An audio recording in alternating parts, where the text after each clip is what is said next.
Well, hello and welcome to the wrap. This is episode number 49. It's Thursday, June 22nd of 2023. I'm Nathan Guerra out of the USA in Wisconsin Cheeseland, and Anna is over in New Zealand, and I have nothing fun to say about where she is at in New Zealand. What do they make in New Zealand near you? Anything special, Anna?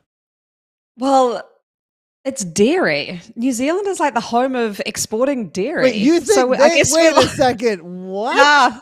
Okay, well, maybe she is we'll- in the dairy lands of New Zealand, and I'm in the dairy lands of the USA. All right, we gotta swap cheese. But anyways, this is the show rounding up all things Zwift from the last week. It's racing, events, tech, fashion. We are live on Twitch, YouTube, Facebook, and Twitter. You can also catch all the episodes over at ZwiftCommunityLive.com or anywhere that you do download a podcast. They are available. Just search the wrap and Zwift. You should be able to find them real quickly. Coming up today on the wrap, of course, we'll be talking about everything we've been up to in the world of Zwift and cycling. We are also going to be talking about Anna doing mountain time trials and Zwift TED Talks, which is interesting. Some new roads look to have been spotted over by the Volcano. Those pesky little construction areas have been set up again. If you didn't know, a lot of times those do get set up whenever new roads are coming. So interesting to see.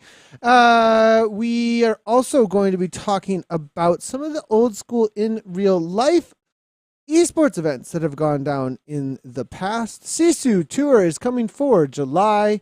So we'll be chatting about that. We're going to be having an awesome guest today from the streaming community. GeneralElost is on. He is a streamer as well as a charity fundraiser. It's been doing a really, really awesome job raising for charity with the Kilometers for Kiddos charity for the last, I think it's, how many years? That's been going on for quite a few years, but we'll find out in just a little bit. The jersey pick is the Neokyo jersey. And of course, the garage pick of the week is the Zwift Play. How could it not be after the announcement and release last week? So let's get right on into episode number 49, almost 50. Almost over the hill for the podcast. And let's start with Anna. What have you been up to for cycling and Zwifting for the last week? Oh my gosh, I always feel like I should know the answer to this straight away. Well, I did the TED Talk side of things. So with NZ Bro, and they've been calling it TED Talks, which I quite like. So a couple of weeks ago, I hosted one and we did I did a sports psychology session and we kind of took on some climbs and people had some really good PRs. It was awesome. Great group of women. And I just came and joined the one this week, which was on women's health. And it was great. We sat there, we had a doctor who came on who specializes in that. And she just kind of talked to us for sort of 30 to 45 minutes. And then we just had a whole lot of different questions. So it was really cool. Just one of those kind of community low-key events that I like highlighting because it was just really nice. It was a way that I really like what Zwift does. You know, we're on Discord chatting. It was like a safe space to kind of talk about things, but also just be out there riding our bike. It was super nice. So that was cool.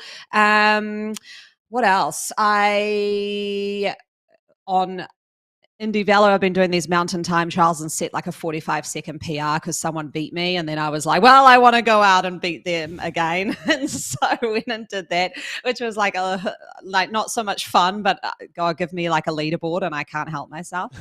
But the big thing that when I was on Zwift is I jumped off something I was doing, the cruisy TED Talk ride. And I was like, I'll do a little run afterwards. So I got on to Zwift running around. I was just doing a 20-minute kind of jog and I ran around the Volcano and ran past all these road sign construction things. And I have not been that excited in a while. I'm stop running, take photos, what is going on? So anyway, that was probably my exciting thing on Zwift because I love new roads and it was just so out of the blue. So I was quite excited. Yeah, the new roads thing. So, chat, what do you think? What's going on with the new roads? A lot of times it's construction of actually some new pavement that can be ridden almost always. What was the most recent that we saw? I think the most recent then was the Repack Rush. Yeah, Repack Rush had the new construction over there.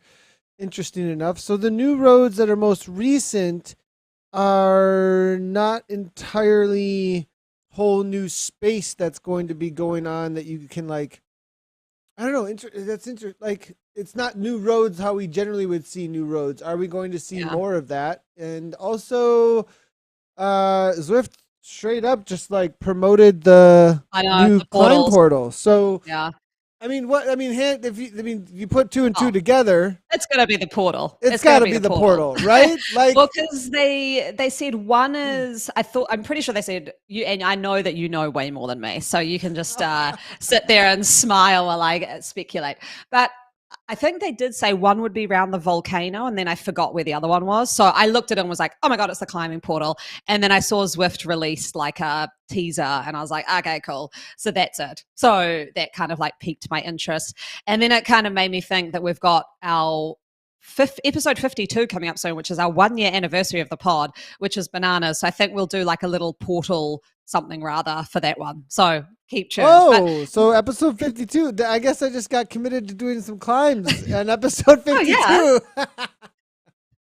You love it. You're a little climber, right? But Nathan, I've put it in the show notes. You've been winning some stuff. I saw this awesome like little picture you put up where you're the lead singer of the band on the podium, holding the mic and everything. So that was because there was actually a band at this race. Like they were actually like behind us. If you couldn't see in the background, there was like a set of drums, like, and so I was like, well, maybe people pick up on it. But anyways, there was a band, and so we did the podium also on the same stage, so it was kind of funny. But that was a short track race. That was I've started editing a video. I've got full 360 video of it, and I started editing it out. I keyframed the whole thing, but now I got to get to like actually making it entertaining so that people want to watch it. I'm thinking about doing a voiceover because it was a really hard race to win. Starting from, they called us up by order of registration. So that was a little bit like, really? And my attitude right now, if I didn't win, might have been a little bit different because like, I'm like last row and I'm the series leader of this series, but they're only doing that on the XC race because it's really, these other two races were add-ons with the event organizer and not the series organizer, if that makes sense, because I don't know if that makes sense to everybody, but the series organizer gets together a bunch of event organizers and they all work together to put on all the events. It's not a single event organizer, actually.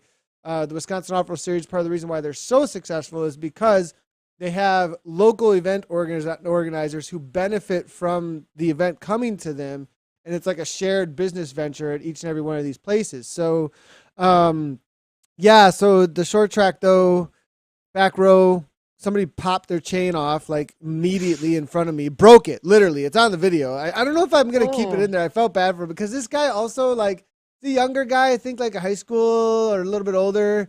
And like he was even like almost falling off his bike at the beginning in the video, kind of like I think he was just really nervous, and then kicked it really hard, then pop, his chain goes, and I was like stopped for a second, and then there was another crash, and like I'm literally like, if you can't see the leaders, like literally can't see them in a short track, like it's probably over, right? Like, oh my gosh, but somehow, man, like I bridged. There's some crazy effort, crazy bridge, and ended up getting back to the front. Everything chilled out, and then I don't know. Well, have you seen Sam Gaze and Tom Pidcock when they were put at the back of the pen and they were in the short track, and then they went on and Pidcock won it. Yeah. Crazy. Yeah. Maybe that's channeling a bit of that. I'm just picturing that, and he like cruised the first lap at the back and then just went. So there we go. Yeah, and you got to find the right timing and the right space, and it's got to be the right course. And I think this course did lend a little bit to being able to bridge and then like find your way back if you're good technically a little bit, and then bridge and then find your way back. There's a lot that has to be right about a course. In certain courses, it's like if it's just really skinny and there isn't like double track a lot, and then there's enough dudes, you just can't really find your way through over and over and over and over and over again if it's just fast the whole time. Like, I don't know if that makes sense, but anyways, good race. And XC didn't go as well the next day, but that's what I've been up to. this is, I think, the first week in almost a year probably that I haven't used Zwift for something super specific. Besides, I did some of the controller stuff with Zwift Play, and then Oh, what were you doing? Tell me. What were you doing with the controller? I'm getting mine soon, and I'm like so excited. well, me and Gabby just went all out against each other this was last week when we first started using them, and we did that live stream. We had a blast, like battling each other on Repack Rush. And she got me the first one. She got me on the first one. And then on the second one, I like, so, and then did we talk about last week that you can descend? Yeah, come in at speed. Yeah. In speed. Yeah. So that was the main thing. And then since then though, it's been like race, because, I did the Wisconsin Off-Road Series races. So it was, short track and XC, which was a mud race, and I couldn't ride the mud well on Sunday, so I got like fourth, I think, which I was a little frustrated with. But then, and it was a shortened course. We raced for like an hour. It was like a cyclocross race. Like if I would have had a little bit more time, but there was something about thunder and lightning, so well. So then, Ride a safety. Yeah, whatever. So Toad then, though, since Tuesday, Wednesday, and today, and all the way through Sunday, Tour of America's Dairyland. So, like, it's just nonstop racing. I don't have any other time to do anything. I think I might have. I did a recovery ride outside on Monday because I had to ride my road bike because I haven't ridden it in so long. And I was like, well, I have to actually go ride this thing before I race it in a Pro 1-2 crit race. So, exciting. Yeah, so I actually just, now I think about it, I haven't even had the chance to ride like Zwift at all because I'm just outside racing. Like literally all I've done is race since the last time that we talked, besides traveling on Friday. So that's quite cool though. I back to the controllers. Looking ahead to the weekend though. I mean, I'm still on this. Oh, the Sturzo, which I keep smacking my foot against, which is really annoying. But I saw the not tiny, Zwift Insider is doing some steering races. So I might go give that a try because I'm like semi-excited about Repack Rush. I did it. It was like, oh, cool. I'm not like, oh my God, I need to go set the best time ever. I want to go try it in a race and see like what the lines are and what it's like with a whole bunch of other people steering. So I think I'm going to go give that a try because my gravel riding partner is on a family holiday. So I don't think I'll be graveling on my own. I'm not at that stage yet where I want to kind of be off in the wilderness, perhaps not knowing what I'm doing. And yeah, I might give that a little shot because it looks cool. And I saw they just put up an article, Carissa Min did it, on whether steering is like, what was the, she had like a title, like whether steering is, a controversial topic, like whether it's a good thing for all races to enable it. And I've decided my position on it is someone had put this in the comments. So I'm taking someone else's position really, but I liked it. I was kind of like, yeah, every sport has the element of you buy advantage. Like I was just listening to a podcast last night on all the running records that are falling. Like basically every running event at the moment, from like Comrades Marathon down to like 800 meters and even sprints and hurdles, are getting world records because of the carbon shoes, right? So really? Wow. Yeah, like it's got about an average of a 2% advantage. I can go deep on some running stuff, but I won't on the cycling podcast. But it's kind of similar to that. Like you can buy some speed there. Like if I had an athlete who wants to go set some PRs, I'd say you probably need to go buy those shoes. To be fair, it's going to give you an advantage over someone who doesn't have them. So I kind of look at it like that. So I agree with that person. Like there's just things you can buy in any element of sport that will make your performance a bit better. So there we go. 100%. I've got chains and wax in a cart right now, ready to go. Like that I need to get here. I've got 2.2 and 2.4 tires that are the lightest tires I could find with also the best traction that are going to cost me money. Like, and they need to get here. Like, it's like, and I know if I know I have a certain race coming up that has a certain amount of elevation gain versus it's more of a flatter, you know what I mean? Like you change things up specifically, that costs money, and those are technologies that are something. Yeah. So, and I think like on the money side of it, like I just spent, like X amount of dollars on a raincoat, like a nice raincoat for gravel riding, which was like double the price of the Zwift game controller. Do you know what I mean? So I'm sort of like, you've got to just choose where you throw your spare cash at the moment. And if you're really into Zwift racing, like I am, then boom, those game controllers was the first thing I wanted. Yeah, and that's a whole. When you start talking about money, it does get a little bit more like sensitive. But the perception as if things don't cost something in order to do things. You know what I mean? It's kind of like I drink coffee today, and let's say coffee was really like, I guess coffee's really easy to get a hold of it, but if it wasn't, like, how much coffee would I be buying? And it brightens my day. Like, it makes me a little bit more like a lot. You know what I mean? And like, so there's things we pay for across the board we just take for granted as an enhancement to our experience of life. Like, come on. So anyways, this whole like barrier idea in that we should maybe pay for something that was produced is kind of a good thing, I think. You know?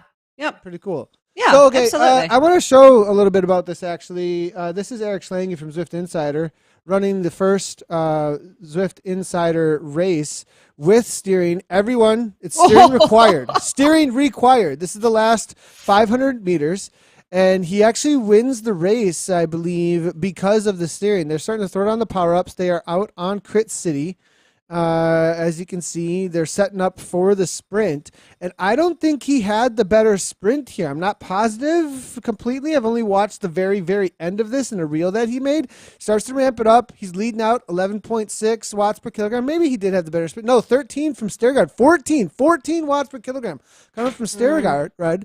And then a right hand. Look, they got arrows even, but look at what he did there. He took the super inside corner, doesn't have them on his draft any longer, and wins it.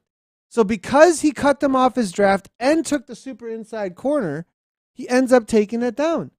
So for those that for those that are listening on the pod, you can go check it out over on Zwift Insider's Instagram. I think he also this is his YouTube. We just watched it on, but really interesting. Now this is steering required races, so everyone who's in here, it wasn't like there was disparity. I really like that. That feels way better, where it's like everyone who's in this race has a steering device and there isn't any disparity whatsoever between anyone.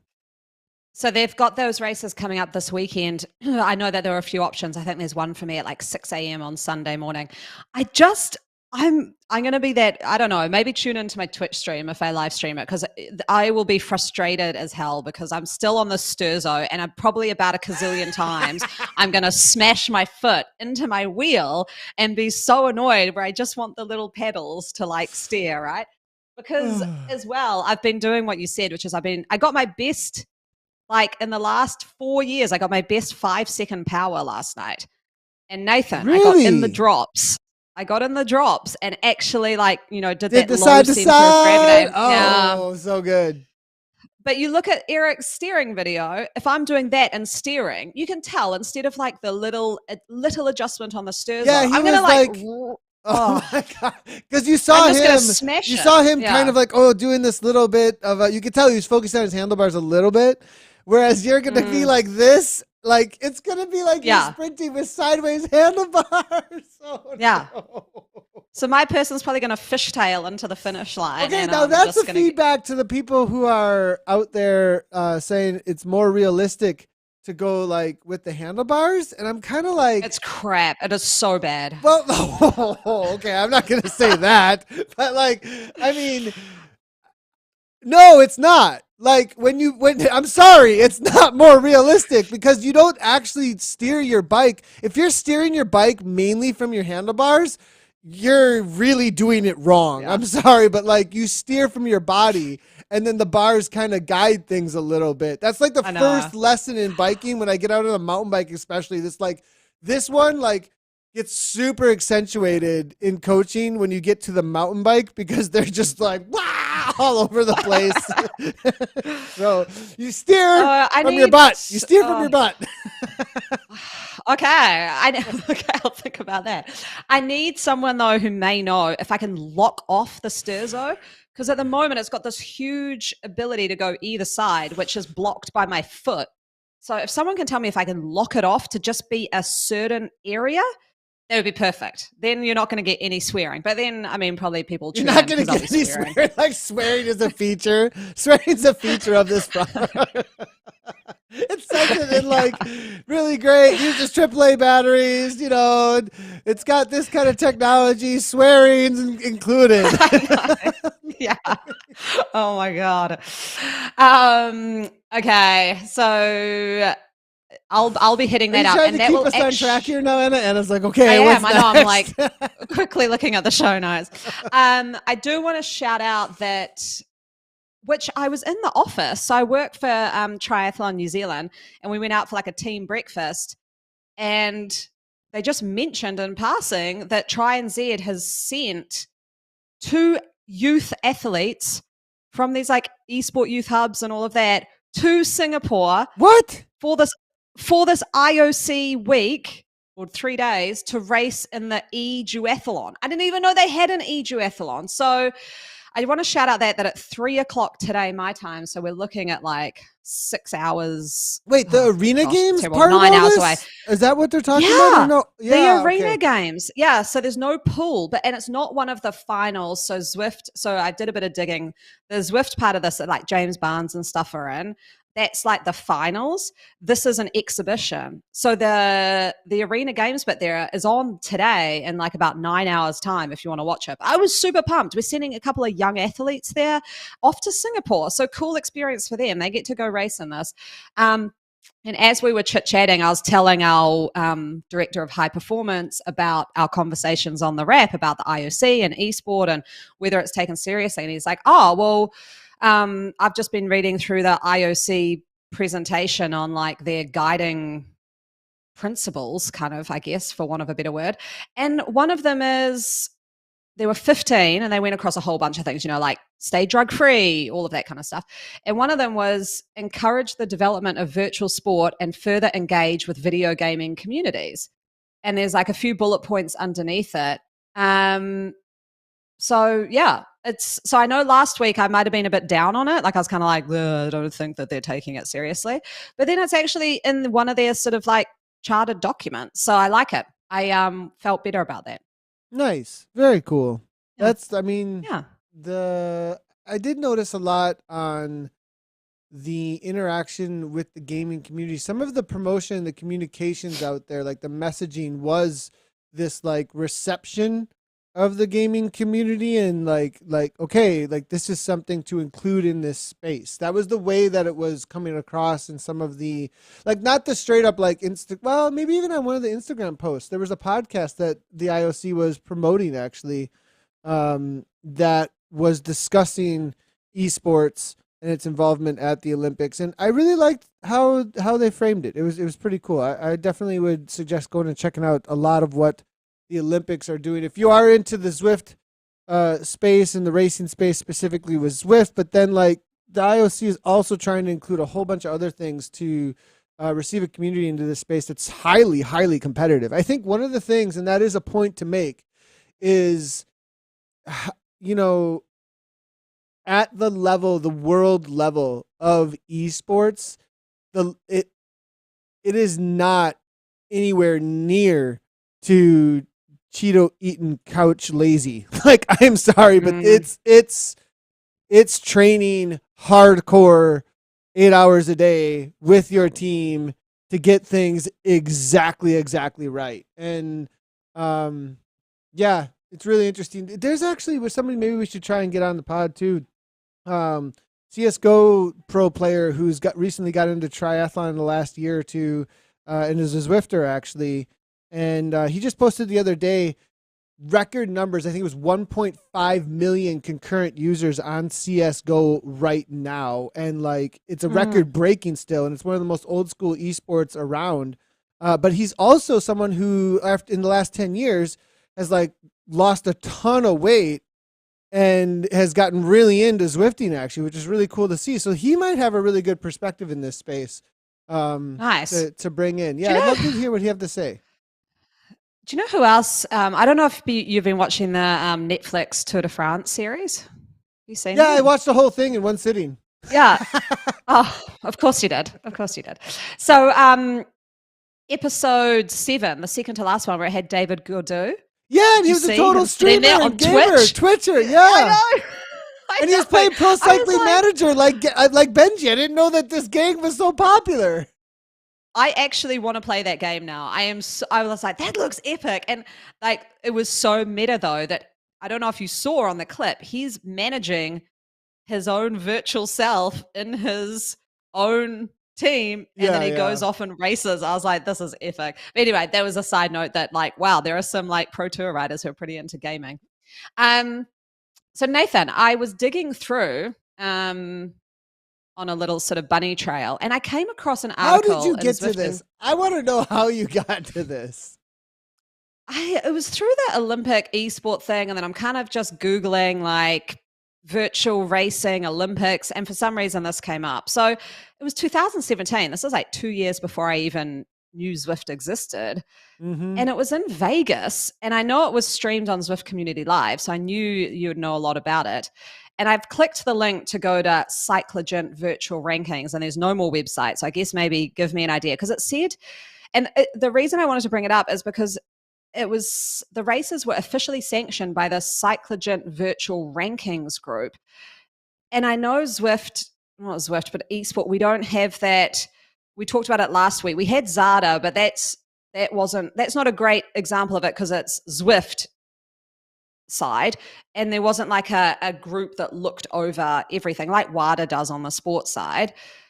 What was the Cyclogent virtual rankings? Like, how could they sanction it? Yeah, so in the recent article from Zimmunique with the interview with George Gilbert from Indy Velo and Bjorn Assembrink, they talk about not checking your own homework, and that CVR Cyclogent were checking their own home, because like you've got the platform, you've got the event organizer, right? But you need a third party who has zero interest in either of those things being successful or doing, you know what I mean? And so, they were trying, though, in the same way with the creation of Zada, Zada was actually a community organization to begin with. So that's why it could do this function and be brought in, right? It looks like it's Zwift because it has a Z in it, but it wasn't actually Zwift to begin with.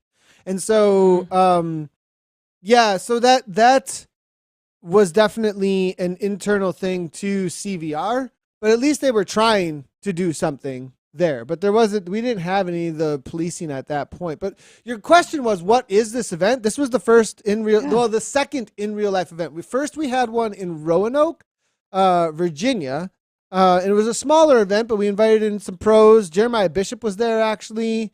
So it was a big thing. It was a big thing for the Zwift community at that time to have that. And then it was like, let's take it to the next level. And we actually rented out an esports arena and had a stage and the full like get up. Like there was a whole production crew that was there. We assisted them with a lot of the gameplay. I did the gameplay actually live on site while commentating from the commentator booth with Simon Schofield. And we had a women's and men's, and it was, people qualified for this. It was a pretty cool. And then from there, they had a whole like World Cup circuit. Yeah. There was London, there was London. Paris, there Yeah. was, I think was it Vancouver, I want to say. So yeah, it was the first go. It was the first go at this esports stuff. So it was really What interesting. happened though? Because I mean, obviously it doesn't. It's not still here. I mean, this looks amazing. Like having live events all around the world and qualifiers and stuff. Like where did it descend? What happened with Indy Velo? I mean, it's the same story, it seems to me, in some ways. So, I mean, not to be What like, do you mean? like people are trying to do things that are awesome. Yeah. And like trying to work together in a certain space, and the working together wasn't working super well. Now this time around with Indy Velo, from the last article from Zama UK, it sounds like things are going to work together toward an Olympic aspiration. Okay. right? And so cool. Okay. That's Yeah. awesome. And I hope that things continue to go that way, because some of the most exciting now, whether or not it's because like a lot of people were really excited about my whoosh in certain ways, and I want to know why. Like, let's be really honest. Why are you really excited about my whoosh? Tell me. And what's up with the Fight Club mentality that was coming out about it, that like we don't talk about Fight Club? Like, if you can read between the lines, a lot of people are like, don't tell anybody, da da da. Because there's a lot of freaking money, and when the big hitters show up, we might not be making a lot of money, right? Like, and so what were people really excited about CVR? I think it's not as much of the money at all. I really don't, but there was good money on the line too to go win these events, which was really cool that they were that CVR were doing that.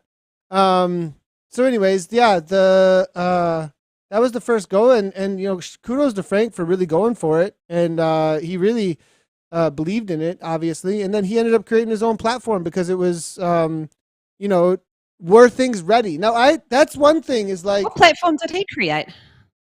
So that's where Cade Sport came from. That's where the Cade. I don't even know what arcade CV sport Arcade. is. Wow. CV Arcade. That's where CV Arcade came from. Yeah. So gotcha. Okay. So there's another platform that's out there called CV Arcade that came from this. Yep. Gotcha. Okay. Wow. There's a lot of history there. Gotcha. There's a lot of history to it. I just assumed that this was all public knowledge. So I'm just like, it probably is, but I have no idea. Like I didn't even know, honestly, I didn't even know indoor cycling was a thing in 2017-18. I emerged into this world in 2019, right? So yeah. Okay. I see it now. I'm on a story. Make Room Zwift. There's a new virtual cycling game in town. Yeah, and there's still CVR stuff. Like, we partnered with CVR. Like, we still have CVR videos on ZCL on our YouTube. So it was really cool. It was a great time to get things going. It was one of the first ones. So one of the first event organizers to really push. And what was cool early on was like, there was a lot of cool. Cyclogent does a lot of data stuff. So like they were one of the first ones to start like grabbing data live and putting data up. You can see it in some of the streams, like, and putting stuff up with the data up on screen. But I think in some ways, like, Zwift were like, I don't know. Are we ready for that? You know what I mean? Are we ready? Yeah. Like, is this like, oh my God? Because I think already early on, there was this Olympic aspirations and like, are things getting out? And that question early on, at that point, the same question started coming up about like, is it best for a platform to own their esport, or is it, as far as the events go, or is it better for the platform to be the place where it happens and for outside organizers to own the event side of things and push that? Like, and so that question has been like this thing that constantly gets played upon. And remember I said a few podcasts ago, I was like, hey, like, there isn't a commercial thing to sell right now. Like, let's stop trying to go and sell this commercial thing. Let's just grow the sport. Yeah. Like, we need to grow the sport. That's what needs to happen right now. And so, and then allow the event organizers to do that part by giving them freedom to go and run with it, So. Yeah, okay. Someone had a comment, I don't even know where I saw this, but I totally agreed with them. They were talking about like the Grand Prix kind of esport teams in Zwift and how they're like, a lot of more cycling brands, like there's Wahoo, Lacole, and there's like Sarah, Snowpins, and they were like, why is there not like Alienware team and I don't know, other gaming because things? right now, maybe it'll be like Apple TV team, but then the Apple TV team would be the team on like, I don't know, Roblox Pixels. Sorry. because if the Apple TV team shows up and they're like, oh, where's my avatar? They're out of potatoes. Oh my God. Because not everybody's buying Alienwares within the Zwift space. That's why. True. So do you think you're going to sell them? Well, like, because the reason why, if you go to Twitch and you're watching an esports broadcast and you'll see a ton of like ads for, hey, you want to make sure you're winning at Apex? Buy this razor, or you know what I mean? Buy this piece of equipment. Well, How many ads are we going to see where somebody's like, you want to win the Zwift race? Buy the Alienware. Have, Aaron Bleakley could put an ad out to build you a PC. Like, you know what I mean? I love that. Yeah. I mean, but look, you've seen some of those reels we put out, and the question is, like, does this get in front of a large audience? And then you've got a lot of high-end athletes that are, because the reason why these things sell a lot of times is because some of these high-end FPS players, they're all sponsored by these computer parts manufacturers who are killing it in this space, and they've got thousands and thousands of people watching them, and they're like, I want to be that good, and they're using this equipment, right? So, like, if we get to that place, I wouldn't be surprised. We're just not there yet. That's why, because there isn't anybody to sponsor to sell equipment. Yeah, that's a really good point. Okay, I like it.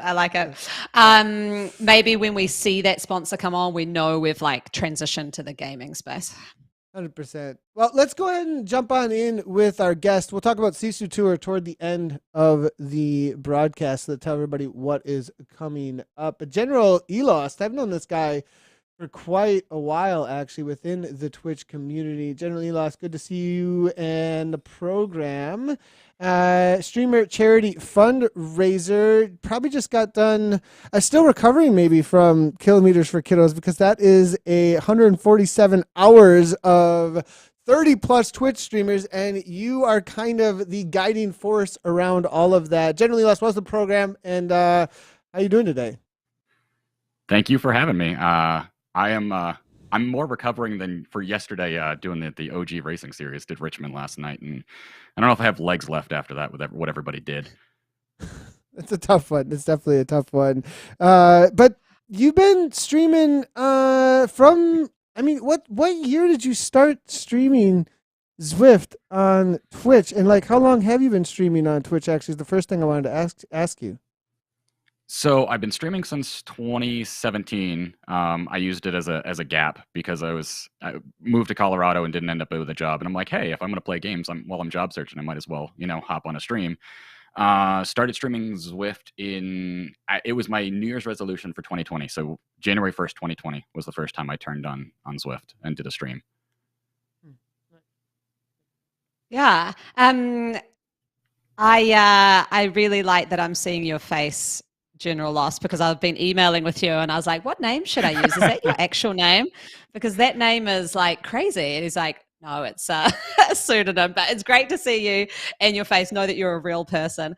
I'm always a bit worried when I'm sort of cold messaging people to come on the pod. I'm like, oh no. But I feel that. You had...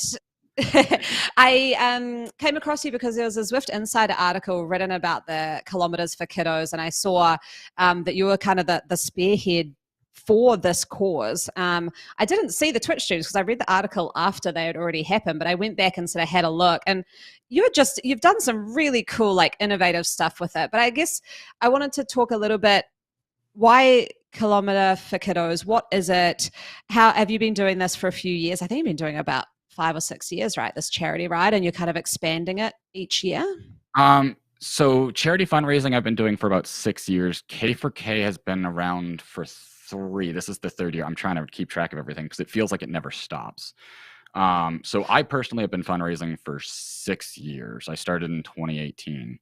And I did solo, you could say, in a sense, for a couple years, but it was more of I joined a team early on that was because I did gaming streams for the longest time on Twitch because I didn't know Zwift existed.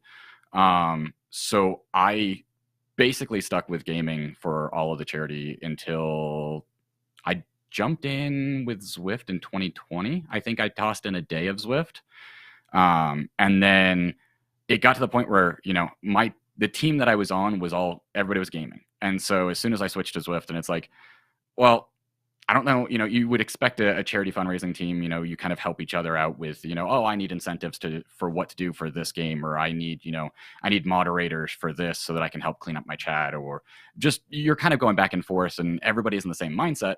But when everybody's doing gaming for their fundraising, you don't really have that when you're a Zwifter and everybody else looks at you and goes, so run that by me again. What do you do? I don't track You ride indoors for 3 hours and you suffer and sweat and what? So it was that point where I'm like, I felt like I had gotten to a point in my fundraising where I decided that I can be the person to make that team. Because I knew there wasn't really any fundraisers in the Zwift space. And I mean, let's be honest, it's a great way to also get eyes on something that you want to grow. And so I created a team, and I think the last time I checked our Tiltify, we had 54 members, and I think 49 or 50 of them were new to fundraising when they first started with K4K, which, I mean, I'll take that. I'll take that any day of the week. And that's a massive effort that you're doing each year. It starts ramping up. What time of year? It seems like it's right around March every year. Is that right? March, April, that it starts ramping up. That's when I start seeing things about K4K. Help me out on the time of the year. In the public eye, yes. Gotcha. In the private, I'll probably start next month. Yeah, because I seen that you were actually visiting. Was it St. Jude, the charity that this rides for and raises for? You want to tell us a little bit about that? Yeah. So this is right now we focus on St. Jude Children's Research Hospital. Will it stay that way? We'll see. There's no guarantee. It's my pick, and I'm a little bit biased, but so they fly down people. It's right before what they call challenge season kicks off, which is challenge season is always April to May, and the real kickoff is May 1st. But they bring down a bunch of the fundraisers to Memphis. And you get to not only it's a summit with networking, but you also get to see the campus. And so the really cool thing this year is we always get videos to play during our videos or during our streams. We get access to their brand central, and there's a whole bunch of like patient videos of, here's the story of this person who, going through from when they were diagnosed to, hopefully when they are in, outside of having to deal with this in the present. And there's been a video that we've had almost every year. And at this summit, their big reveal was they actually brought her to the summit. And so Faith, who is a patient at St. Jude and who we've watched this video of so many times. I mean, I personally, legitimately, between screening it and playing it, have probably played it like 50 times. And her entire family were there. And it was the coolest thing to kind of, get to see what your money does and get to see what your fundraising does and get to see it in person.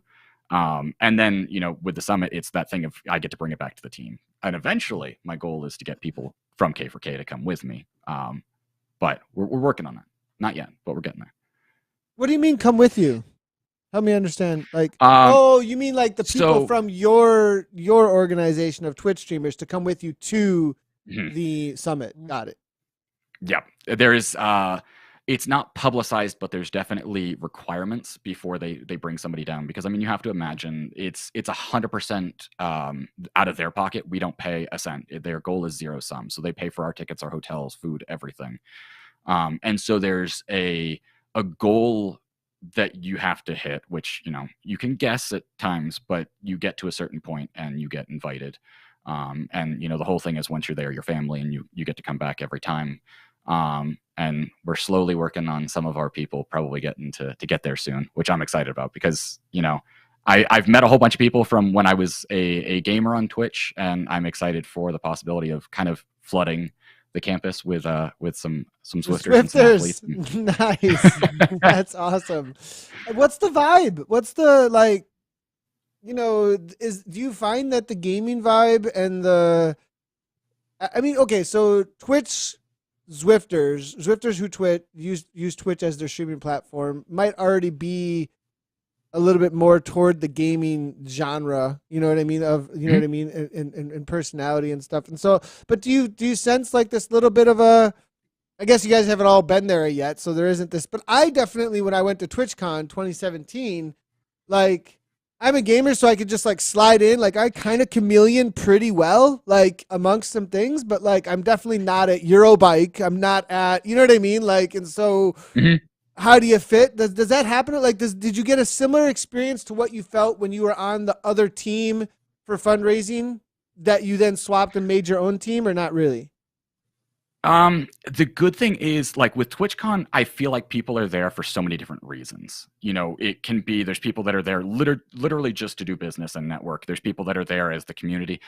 With the summit, it's truly everybody is there for one cause. And the good thing, and this is the thing that I love, and I've told them so many times, is you get a name badge and there's no identification beyond your name. It doesn't say whether you're a community streamer, a partner, an affiliate. It doesn't say how many followers, subs, nothing.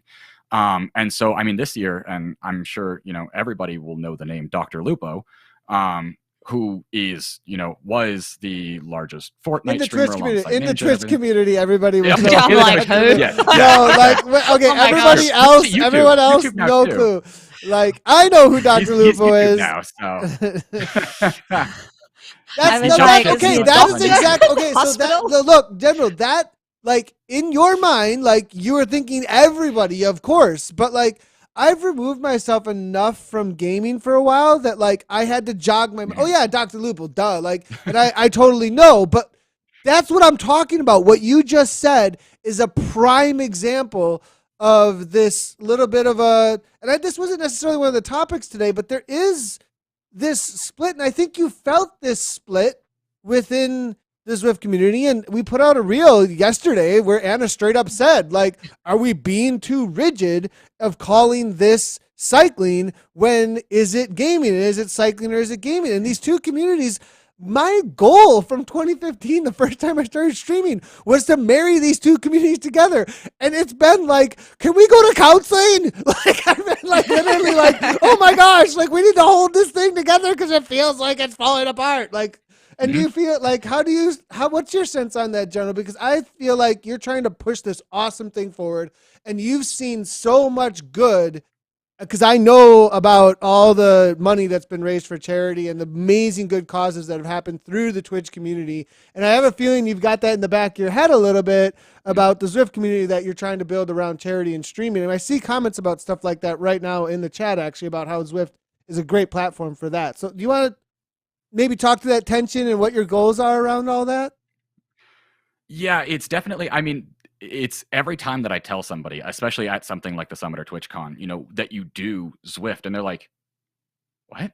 Like, that's not a game." And it's like, it absolutely is a game. Like, I know there's people, in the Zwift community trying to remove the gamification from it, but it's still a game. And I think the biggest thing that I've been working on, especially inside of K4K, is trying to make it watchable for anybody. Not somebody that understands cycling or not somebody that, because there's a lot of stuff on screen that's happening. And I mean, I'm sure anybody who's streamed Zwift knows that, of course, the thing that everybody gravitates towards is when you're racing. Everybody wants to watch you race. Nobody wants to watch you work out or just go ride. And it's finding that the medium, that the gap there of how to keep it interesting, how to make it so that the person that's never seen Zwift, comes in and actually understands or at least is interested in staying long enough to kind of get that bigger picture. Because I had a community of gamers for 3 years, and trying to make that switch in 2020, it was gradual where I'm like, oh, I'll do Zwift one night a week, and eventually I'll move, and eventually it just turned into, hey, I'm only a Zwifter now, sorry. And I know that I saw that bleed of where people that were hardcore gamers are like, I don't know if this is for me. Like, I don't know if I get this. But then there's the people that, I mean, I've got a couple of people, and I happen to look over at the Twitch chat, and I know a couple of people that I converted to being Zwifters from my gaming community. I think General as well, as I saw a bit of the stream where you did the charity ride, because personally, I mean, I brought this up on the pod ages ago where I haven't twitched for ages because I lost my reason for doing it. Like, I was like, am I just kind of like, it felt very just putting myself out there of people just watching me, and I was kind of like, I don't know why I'm doing this. Whereas when I saw this article and kind of looked at your channel, I was like, this is actually a really good why. Like, you're bringing in people for fundraising for a charity, and you're part of a charity group. I mean, this is very new to me. So when you said that doctor person, I'm like, I have no idea who they are. And when I looked at your stream, I was like, oh, this is like a gamer's stream. Now, the thing that made me like super excited because I want this to come into kind of racing. I want this to actually be a part of Zwift racing, is where you've got things like you are fundraising, like it's $1 and you have to do a second of sprinting. You had the one I liked the best was because you were doing Alp to Zwift, I think. And it was like $50 and you had to do like a turn, like a U-turn. You had to start over. There was like $10 and do a minute. How much was it to start over? I want to know how much it was to start over. So it was $15 every turn I passed. But they found a really ingenious loophole, which was the meanest thing I've ever seen anybody come up with, is my community realized it's a long straight, because I would make sure I always went to the banner. I would always go to the starting banner of Alp to Zwift, and that's considered starting over. They would let me get within 50 feet of turn 1 because I told them if I got a star, that means I've completed the turn. They would I can't tell you how many times they spent timing this every single time, and they would wait until the moment where I was just about to get the star, and then $15 would come in, and I'm like, really? I think where are the kiddos? Where are the kiddos? Turn it around. Oh, yeah. Turn it around. It was brutal. It's so brutal. They learned that, because the U-turn is great. It's like $10 for me to do 30 seconds. And I know, there's people out there who have gotten onto me of the fact I don't pedal during the U-turn, but hey, I'm a salesman. They learned that that's not as effective as letting me waste, 500 meters of climbing and just sending me back to the start. Did you make it to the top of Alp to Zwift before your 3-hour block was over? Because you did these in 3-hour blocks with each and every streamer. I've done 4 years and I've never made it to the top. Oh, well, that means a lot of money was raised. A lot of money was raised. That's awesome. Yep. So, I mean, I have never, this is what I want to see happening with the gamification of racing. And to see you do this, and this was a fundraising capacity. So I'm not saying people would like be throwing money at this in a race, but I mean, do you see that this could work in racing where people can literally come in and be like, I think your race tactic should be this. Like you could, I don't know how Twitch works and how you do that, but you have people who maybe could actually throw you a race strategy and you go and do this. Like, how do you see this working like an outside of a charity event in Zwift racing? So ironically, we did do it at a charity event with this, but this is something that I could see being brought to this. And I mean, I'm sure there's going to be, fires lit in the chat for this. We did a chase race where there was based on milestones, it would affect the chase race. And so like last year we did it where you had to run to your bike to start the race. You couldn't start on your bike. You had to run to it. And then at like some point in the course, you had to switch your bike. And so you had to stop as a team and switch your bike and choose a whole different bike. And so the whole planning was you had to think of the course and say, if I had to switch from, let's say, a road to a gravel or a time trial to a road bike, where would I do this and how?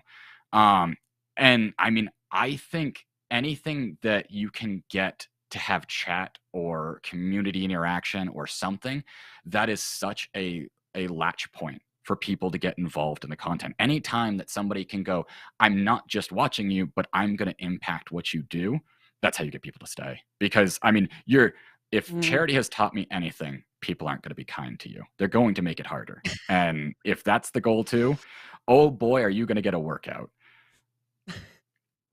So, go ahead, Anna. Yeah, I mean, I'm trying to think coming up with like ZRL racing. I actually just want to do this because I kind of just want to make it fun. But I maybe I'll ask you questions on how to do it later. But I looked at this and was like, yeah, this is how I want to do it. I want to have like a suite of options up on the screen. And then once it's been used once, it's gone. So it's sort of like you're in a race and it's like 1 minute attack off the front. But once I do that, once someone has put that up, that option is gone. And then the next one's up there of like, the next thing you can select me to do is this, and then I'll do that. So yeah, I'm going to try and figure out a way to do that because I think it's super fun of having people determine your own race. That sounds like there's somebody in this call that had a little bit of a setup like that, if I remember right. Yes. So I did K for K. I do have a K. I should have worn my K for K hoodie like you are right now. I almost feel bad that I'm not wearing it because I've worn it like a ton actually. If you look through my Instagram, actually I think there's a few pictures of me wearing it. I did participate and raised some. I think we raised over $1,000 the first time. It might have been $2,000 even almost actually the first time I participated. So it's a great cause. And I think I jumped into a race. Yes, that's exactly what happened. When there was a donation of a certain amount or more, I would attack. And every time that came in, I would attack like at a certain or whatever. And it worked. I did like 3 races like that or something. It was an absolute sufferfest. I'm so frustrated. I think I let that VOD go too. That could have been a great YouTube video. That's me and I have the greatest clip of your audio quote of all time because I made sure I went back and clipped this of I love you all and hate you at the exact same time. Yeah. So I just want to, the big question here, I saw some pretty big numbers this past year. I really was like heartwarmed actually by it a little bit. You're pushing, it looked 20,000. Like where were you guys sitting? I felt like in the total race. So the team over this year, the team did over 20K. I think we got close to 25, and overall in 3 years, the team has done over 80,000. $80,000 to charity between this team, you know what I mean? This startup that you've put together. That's absolutely amazing. Amazing job. And like let's put that in perspective. You've done that amongst the Zwift platform with this goes to show you how passionate the gaming community is about stuff like this, the Twitch Zwift gaming community, this little community, because $100,000 to World Bicycle Relief with the reach that WTRL has, right? And they're right, like think about the reach that WTRL has, which is massive, and not putting anything down to what WTRL does. It's amazing. They raise money for World Bicycle Relief. I absolutely love that. Think about the passion that this little community has to have with the number of viewers we're talking about here and everything. Like, wow, that is a huge undertaking to raise that much money. Like over almost 25K this year alone. Mm-hmm. It blows me away every time. And, it means we've got to hit over 100K next year because I won't accept any less. Well, I didn't like, this is open my, I didn't even know there were communities that did this, to be fair. So I'm going to join this Kilometers for Kiddos. I'll do something the next time you have it. I just didn't even know that charity kind of things like this were even on Twitch. I'm just take a look at Games Done Quick. What else is there, General? So Games Done Quick is the thing that happens Zelda pretty phone. often. There you go. Desert Bus, Build Against Cancer. I know Jacksepticeye does a huge and Twitch partners with a lot of these things sometimes too, like the bigger ones, and they'll have like these marathons and they raise massive amounts of money for charity. Really? I mean, like in millions. Like it's and it's all just around streaming and gaming. And they get these whole teams together to do this, and they put on events. And it's usually one of the top viewed streams when it is going on, actually, over on Twitch. Yep. Wow. Okay. This is awesome. This has been so good to have you on the show. I just, I've seen a lot of chat coming in too. You've got a lot of supporters out there for what you do. And hopefully this has given people that sort of reason to stream, because I was lacking that. And now I feel like a bit more impassioned about like what this community can do. If you're a cyclist and you stream Zwift on Twitch, I have a DM box that you can jump into. Yeah, and you got a Discord. You have your own stream. They can find you. That is your gamer tag, General. Am I doing it right? GeneralElost. Like, how am I supposed to pronounce this? So the reveal that I always do, and I had somebody that for 6 years didn't realize it, is it's a pun. It's generally lost, as in I need a map because I can't find myself. Generally lost. There we go. I've had somebody that knew me for 6 years, and I had a glass shattering moment with them the other day. They're like, "No," and I'm like, "Okay, we've known each other for 6 years, and you've never accidentally said my name fast or anything." I probably said it correctly on accident. But right on. I'm seeing some of my own team have glass shattering moments. Man, I really appreciate you having you on. Go find him over on Twitch, GeneralElost, and check out what his K for K is all about. He's also on Twitter, and I do see a lot of stuff going out on Twitter actually about what you're up to for charity. But how often are you live right now with streaming with Zwift? Monday, Wednesday, and Saturday. Monday, Wednesday evenings, and Saturday mornings. You know he's a real streamer. He's got a schedule, guys. I know. So, yeah, Damn, I real need a deal. schedule like that. Real deal right That's there. He's good. got a schedule. That's number one. And I probably give you a lot of tips about how to get going, because that right there shows you he's the real deal. So GeneralElost, I really appreciate you coming on, and we hope to hear more from you real soon. Thank you. Thank you for having me. Yeah, of course. Cheers. Well, that was good, Anna. Really, really cool. Oh.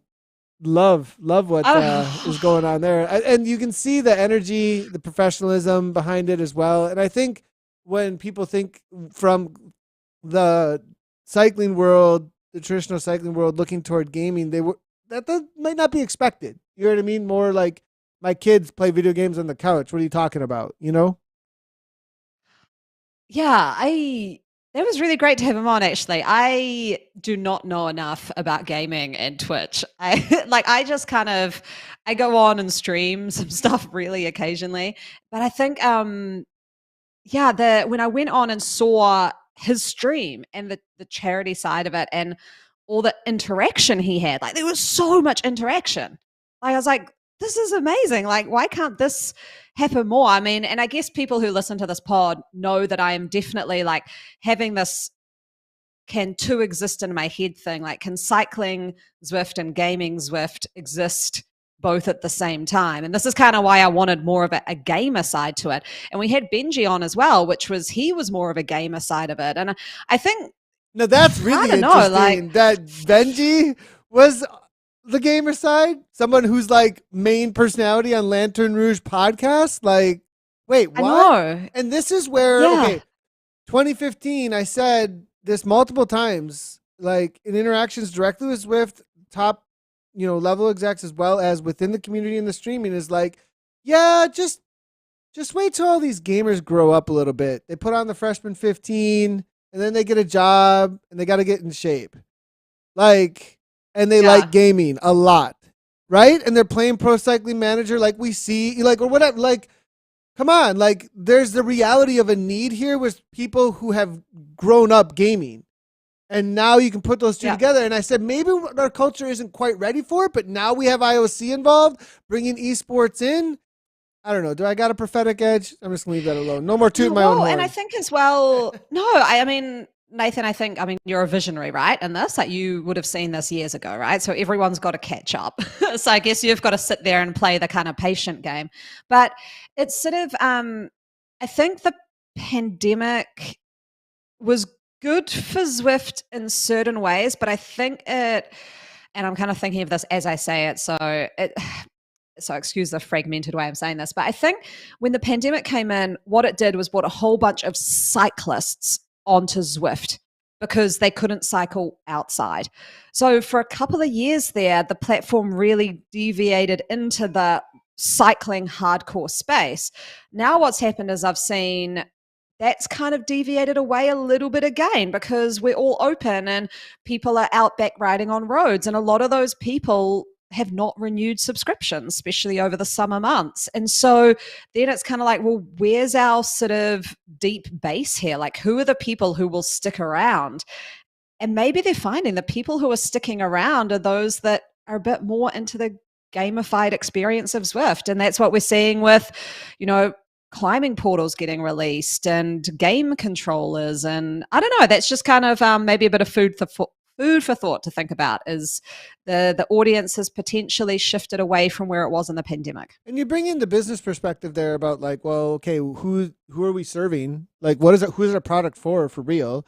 And it was originally to solve this problem of, okay, we're staring at garage, walls while we're riding trainers. But at the same time, there's an entire population that is indoor fitness, but they are more general population. And, that also from a business perspective is a huge, much bigger piece of the population pie of people subscribing to things out there to bring dollars to the door. Like the cycling industry comparatively is much smaller. Now is cycling growing? Cycling, I think, is growing.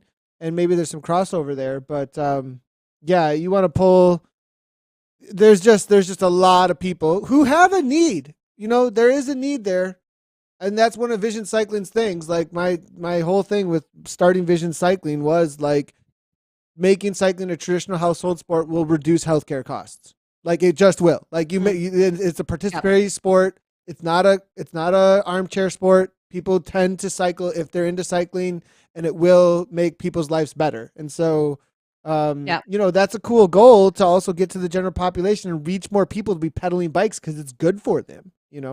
So that's where I see this crossover to this gaming world. That's really awesome. Yeah. Okay. I love it. I've seen quite a bit of chat coming in. People have said like that interview just made their day. So that was awesome. That's so awesome. That's so great. That was me doing a complete cold email to someone who I had no idea about. I've jumped into a couple of his streams now though and been like, hello, I'm the one who emailed you. It'll pull your heartstrings though. You watch the videos about what they're doing with that money and it's good work. It pulls your heartstrings for sure. Like, and I think it's really cool that they were able to meet the people from the videos. Actually, that's so cool. Like, really, really cool. Yeah. But, okay, so let's do garage pick and fashion, and then we'll chat a little bit about events coming up on Zwift that we definitely want to throw out there. But this week in the jersey pick of the week, this is actually one of the coolest kits in Zwift, in my opinion. When this released, I loved this. So this was actually a pick from GeneralElost, who we've just had on the show. I said to him, can you pick me your favorite jersey? He said, by far, Neokyo. And I guess looking at it from a gaming perspective, it is that kind of digitized kit, so it's quite cool. I like, for people who, I don't know, will go back and listen to all the pods, I think I have reviewed this already, but it was a long time ago. So excuse me if I have already reviewed it, but I did want to bring in what General's fave was. We didn't have the cool overlays for it at that time, so. Exactly, yeah. There we go. This was actually when this came out, this was the kit I was so excited about. And I said to my team Riot, I was like, everyone go get this kit because I want this to be our team kit in the racing. But then it was freaking summer for most of the team. And then like 2 weeks later, someone's like, no, I didn't get it. I was like, oh, damn. No, we can't all use it as a team kit. But yeah, I love this one. Absolutely love it. Yeah, it's a good kit. And, Neokyo is it's a good theme for this week, too. That's a pick for this week because Neokyo kit gamification, that whole city is just like gamer world. Like that Neokyo is 100% like gamer feel. Now, speaking of gamer, I mean, this is it's nonstop coming at you because, well, Zwift Play. That's the garage pick of the week, and it's a perfect one for the week because they released last week. We didn't check it out. There's a review video that we did in conjunction with Gabriella Guerra, actually, over on Zwift Community Live's Instagram. She also released it over on her YouTube. You can check that out. Obviously, Zwift Insider and GP Llama, DC Rainmaker. It's everywhere right now. But Zwift Play, garage pick of the week. Oh, my God. I just look at this, and I'm like, the Zwift Plays have arrived with M in America. And they're sitting there. She took a photo. She's like, they've arrived. M is this like, isn't M like from James Bond? Like you have an M in your life? Yeah.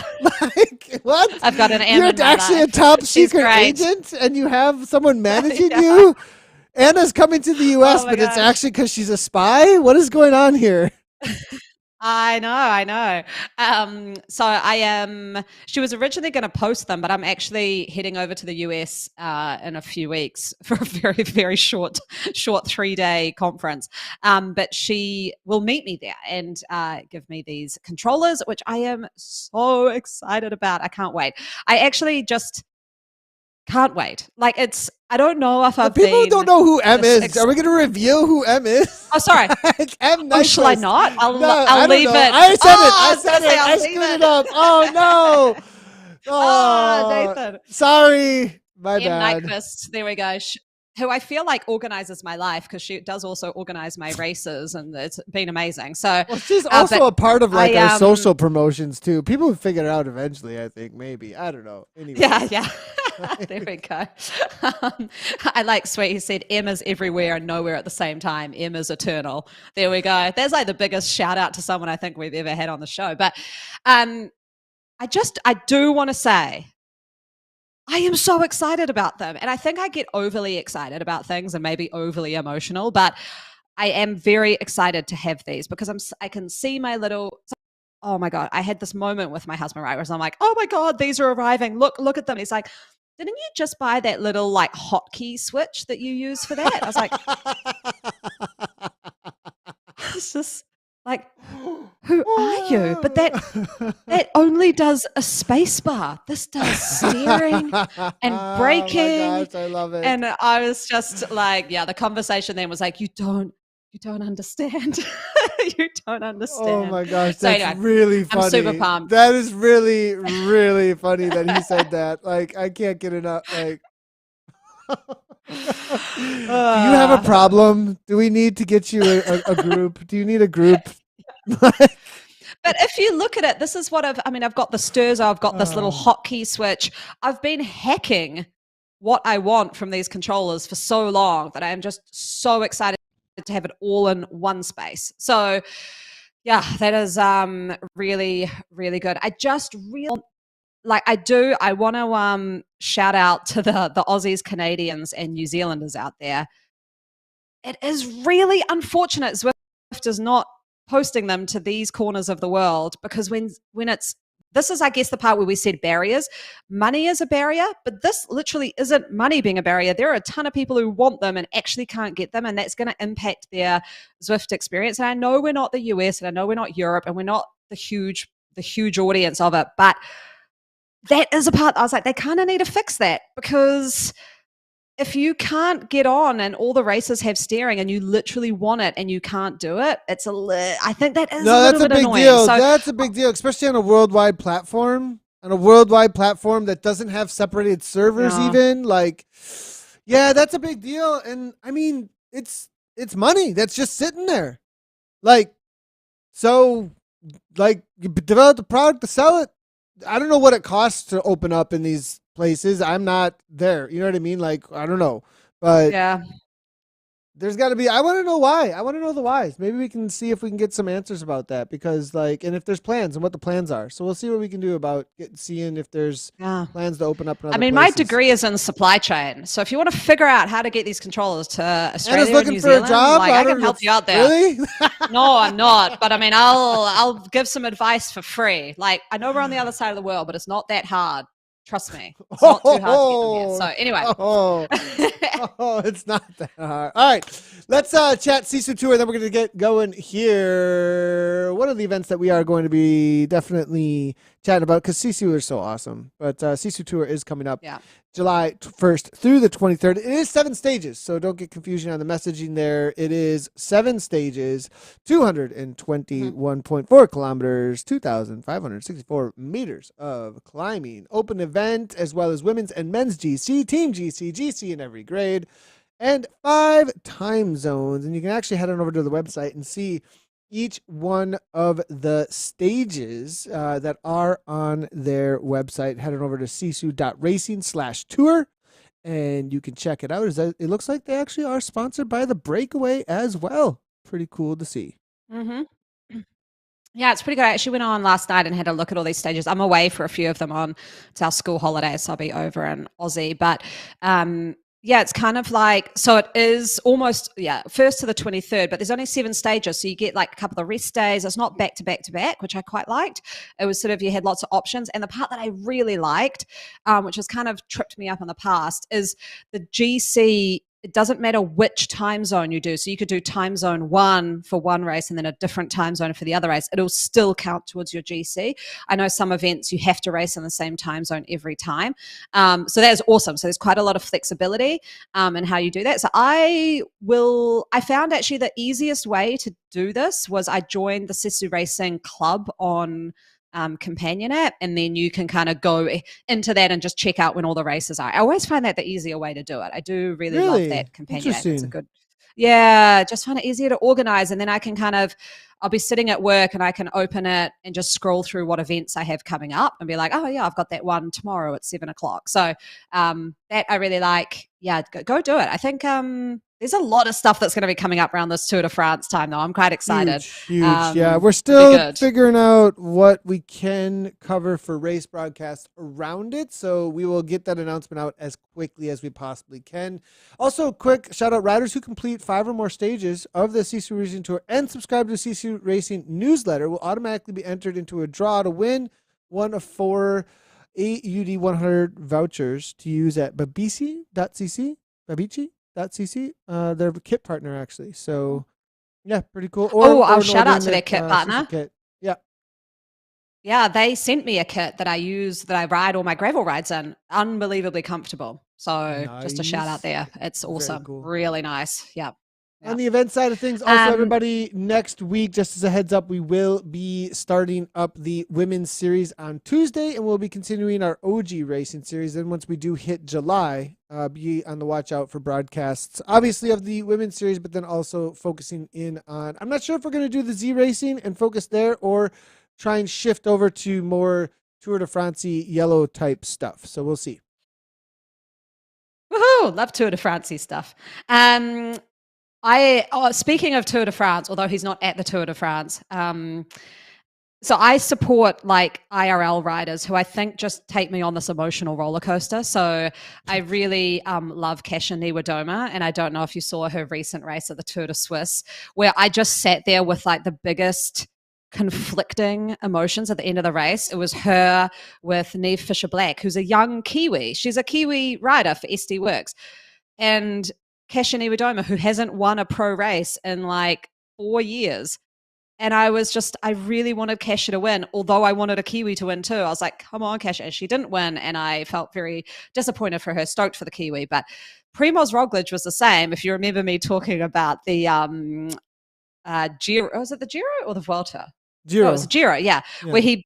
Giro, where he beat what's his face on the climb at the end in the TT. All the UK people are like gonna kill you. I know, sorry. All the UK are gonna be like, what's his face? Literally, they're shredding their clothing right now. Oh, no.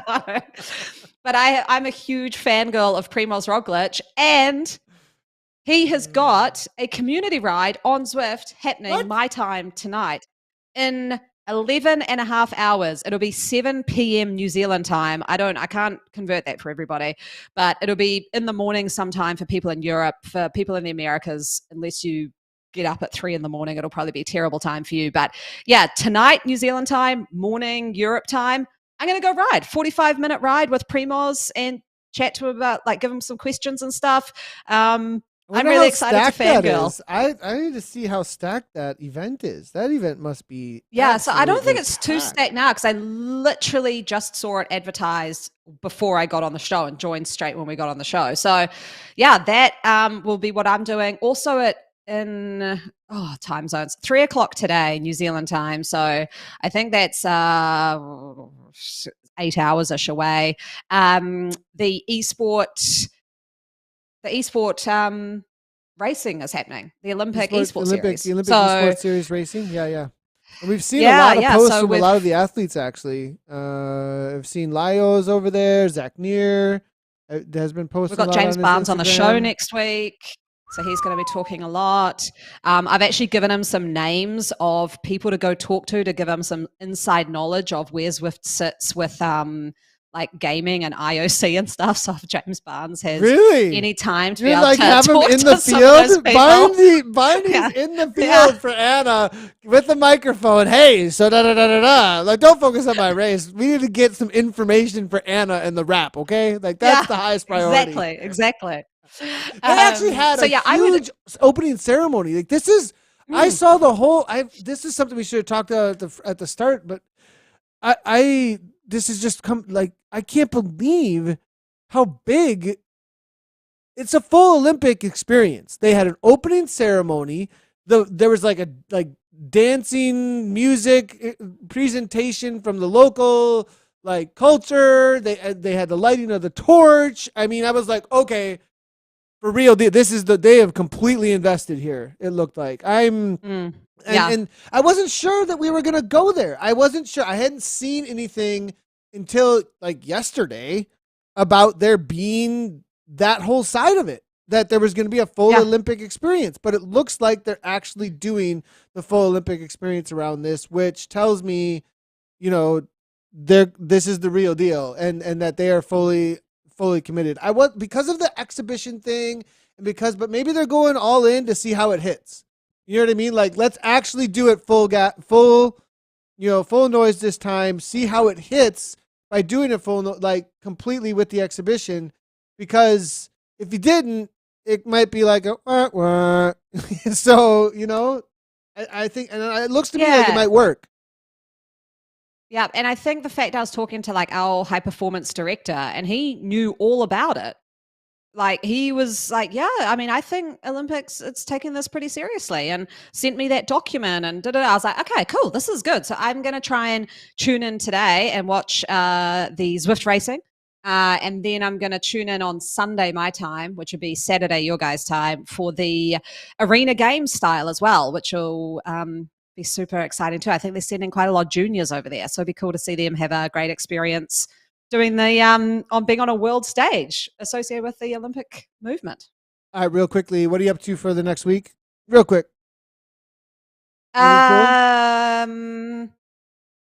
Yeah, I'm swimming tomorrow. I'm going to do that. I think I will commit and do that steering race, even though I'll yell at my Sturzo. So check that out on Twitch if you want something entertaining. Do the steering race because that looks really awesome. And then next week, I don't know, that's too far away now. Yeah, go follow Anna on Twitch if you want a notification as to when she goes live to see how she uses that Sturzo. I need to turn on my notifications for your Twitch stream because I want to see. Do you know what I should have? I'm gonna set up my second camera and have foot cam and be how many times is my foot gonna smash into my wheel? And there we go. There you go. Sounds good. I'm gonna be racing Toad tonight, Tour of America's Dairyland, all the way through Sunday. So that is all I'm focused on every night, 7 p.m. pro races. If you are in the Wisconsin area or you're at the Tour of America's Dairyland, come and say hi. Me, my Gabriella, and the kiddos will be there. All right, thanks everybody for tuning in. You want to catch all of the podcasts all the way through this episode number 49. You'll be able to find them over on ZwiftCommunityLive.com or search The Wrap and Zwift. Also, make sure to do those like, subscribe, comment, follow, all that good stuff because we've been live on Twitch, YouTube, Facebook, and Twitter. You can decide where you want to watch and follow along those places as well. Thanks everybody for tuning in for episode 49. We'll see you next week for episode 50 as we turn over the hill for our next time of The Wrap. As always, everybody, from Anna and myself, right on.